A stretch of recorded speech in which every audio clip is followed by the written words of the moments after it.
Hi, it's Rob Bradshaw for Theology on the Web.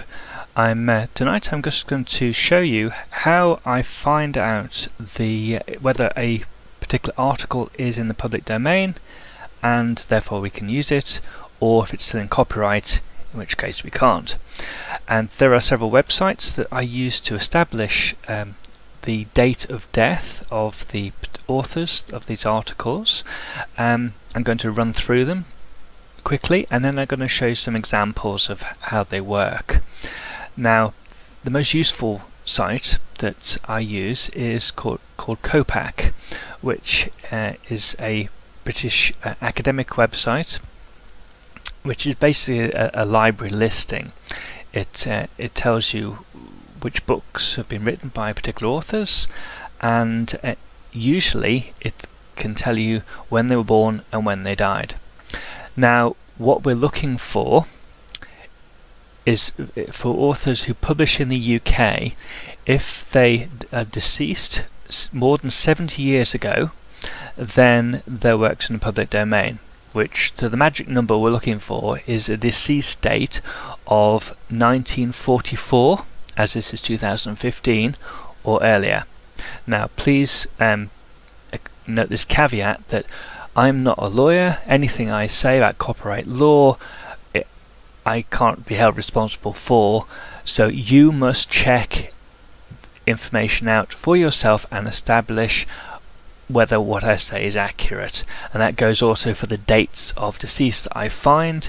Don't take my word for it. If you are going to do something that requires that you are legally responsible for publishing something, you need to check it for yourself. Don't take my word for it. You also find a disclaimer on my website saying that. So with that in mind, let me show you the websites that I use regularly to find out the date of decease of authors. Let's look at the Copac website. If you're looking for someone called Smith, you can narrow your search to the year published, so you can cut down the vast number of results that you would get for a search like that. The next site that I found really useful is called authorandbookinfo.com, and again you can search on this one. It very helpfully gives the sources of the information that it has derived and put into its database, from where it's derived it and put it into its database. The Oxford Dictionary of National Biography is available in the UK free of charge if you've got a UK library card. You put your library card number in and log in, you can use that to search. Wikipedia is also useful, and also a site called the Peerage, which again you can search by surnames, and some of the things, the names you'll be looking for will be in that, and of course there's Google. Now, having that information without a worked example is really not very useful. So I'm going to look through some examples. Now, this is series 8 of the Expositor Journal. Now, for some of these I've got dates of the birth and death for the authors. Other ones I haven't yet, so I'm going to work through some of these and see what I can find. Now, I'm going to copy Herman Gunkel, which I'm sure is in Copac because he's such a well-known author. Let's try H. Gunkel, and we get it to do a search, and here we are. There's Herman Gunkel, Legend of Genesis, and we can see that he died in 1932. So his books are and articles are in the public domain. So I'm going to add that into my listing. So when I digitize the article, I look at that and say, yes, I can put that online. And who else have we got? W.F. Slater. Let's take him again, and let's try him on author and book this time, just for a bit of variation. W.F. Slater. Now I'm going to list these websites on both my blog post about this and also on YouTube listing. And yes, Professor William Fletcher Slater, that looks like a possibility, is not listing any, it's not telling us which books he's written, but if we take those dates and have them ready, because I just want to double check on Copac, W.F. Slater, and what does W.F. Slater get? Yes, it looks right. He's writing on religious subjects. Yep, William Fletcher Slater. Now, Copac is not giving a date of death, birth and date of decease, but we've already got that from author and book. So I try and expand the name, so it's not just initials. And we put his date of birth and decease into the listing, and there we go. Now, got two here. Got Johann Lepsius.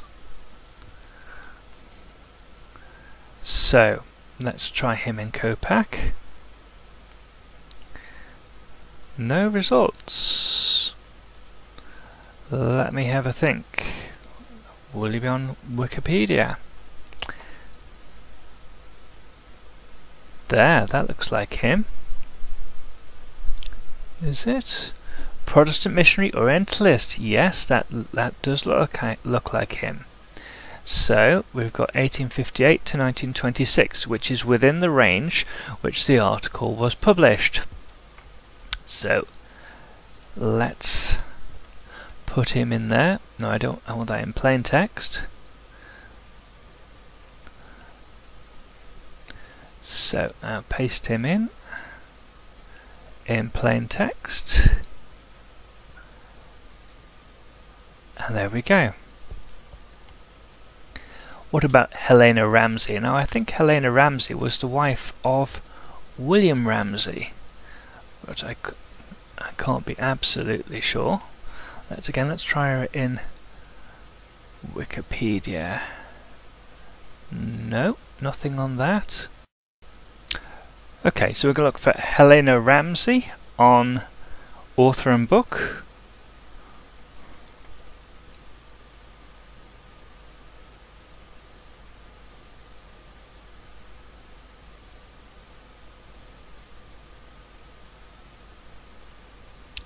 And I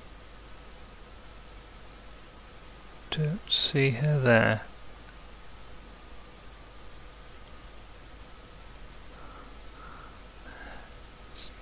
So let's try on Copac.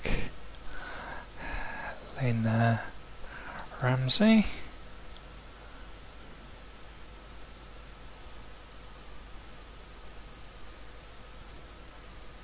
Aha. That's not the right person. We look at the date of publication. So that can't possibly be her.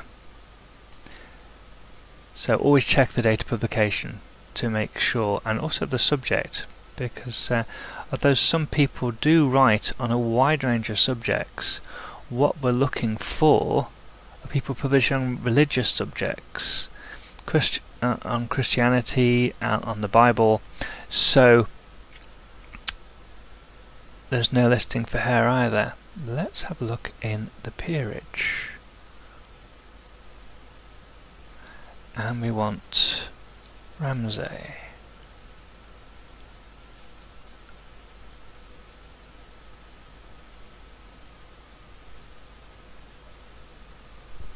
That's Ramsey.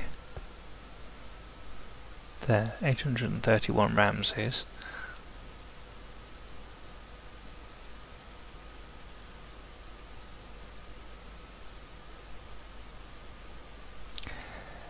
As you can see, it takes quite a while to find some of these people, and there's no guarantee, of course, that you will, even going through all these pages, you will actually find the author that you're looking for, because some of them just wrote on a very H, isn't it? Helena. I wonder if that's her. Some of them may just have written a few articles and not actually published a book.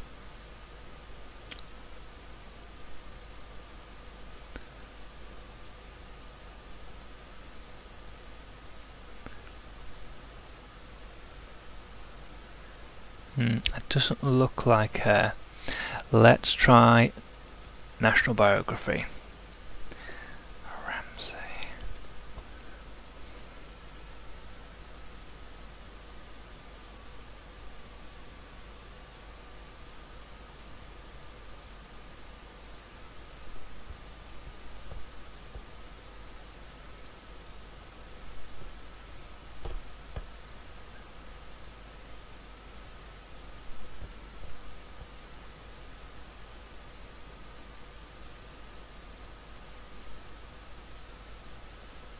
Nope, not on there either. So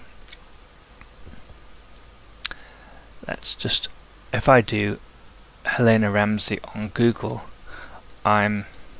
it's really just, oops, blind chance whether you'll find anything at all, because there's lots of contemporary Helena Ramseys competing with this one. So I cannot trace Helena Ramsey, so I put a question mark in, and that means I can't put that article on because I can't establish a date of death. I think I'll just do one more. There's one more website I want to mention. That's ancestry.co.uk.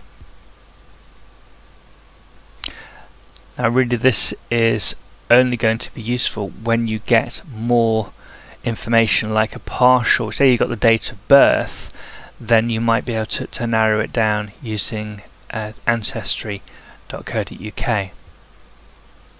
So we'll that's worth trying though.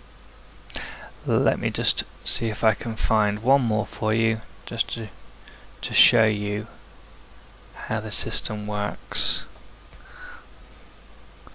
CT Demont.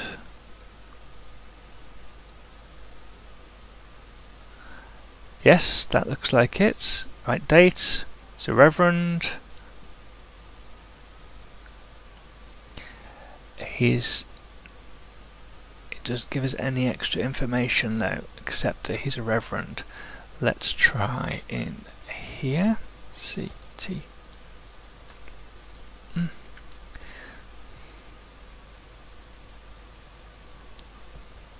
That looks like him.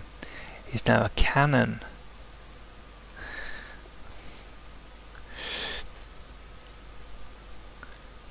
No books listed. That's fine. I think though that we've established a date of death. So again, I paste that information in.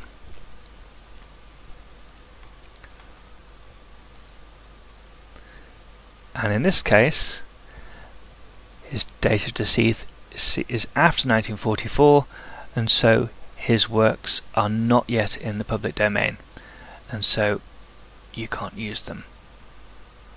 Well, thank you for listening. I hope this was useful to you in giving some quick lessons on how to find people's date of birth and death, so that you can establish whether their works are in the public domain.